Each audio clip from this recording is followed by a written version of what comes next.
வணக்கம் மக்களே, எல்லாம் எப்படி இருக்கீங்க? அப்புறம் இன்றைக்கி என்ன சொல்லலாம்,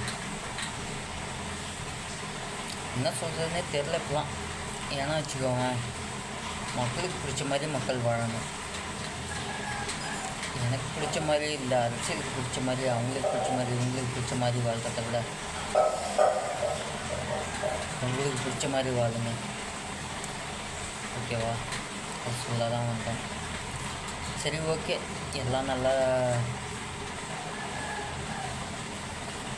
சிந்திங்க, செயல்படுங்க, சட்டத்தை ஃபாலோ பண்ணுங்க. ஓகேவா? சட்டம் என்ன சொல்லுதோ அதுதான். சட்டத்தை ஃபாலோ பண்ணலன்னா வச்சுக்கோவேன், உங்கள் இஷ்டம். சட்டம் இல்லாதது, சட்டத்தை ஃபாலோ பண்ணலன்னாலும் உங்கள் இஷ்டம். எப்படி வேணாலும் வாழுங்க, ஆனால் மொத்தத்தில் சந்தோஷமாக வாழுங்க. ஓகேவா? என்ன பண்ணாலும் be happy, be calm. Okay okay. வணக்கம் மக்களே.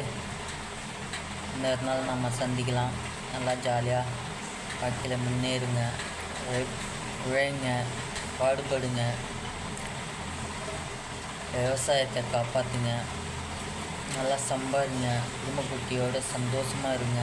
எதை பற்றியும் கவலைப்படாதீங்க. குடும்பத்தில் சண்டை போட்டுக்காதீங்க. பொண்டாட்டி சண்டை, சொத்து தகராறு, அந்த தகராறு, இந்த தகராறு, வஞ்சகம், அது இது லொசுக்கு எதையும் எல்லாத்தையும் மனசில் விட்டுட்டு கொஞ்சம் அமைதியாக நல்லா வாழ பாருங்கள். ஓகே மக்களே, இதை சொல்கிறதுக்கு தான் வந்தேன். Okay, thank you for giving opportunity. எந்த சண்டை சச்சரவும் இருக்கக்கூடாது, ஜாலியாக வாழணும். நம்ம வாழ போகிற நாள் எவ்வளோ நாளுங்கிறது நமக்கே தெரியாது. ஆனால் அந்த நாளை உங்கள் கையில் தான் இருக்குது வாழ்கிறது. உங்களை நம்பி வாழுங்க. ஓகே ஓகே மக்களே, பாய், டேக் கேர், குட் பாய்.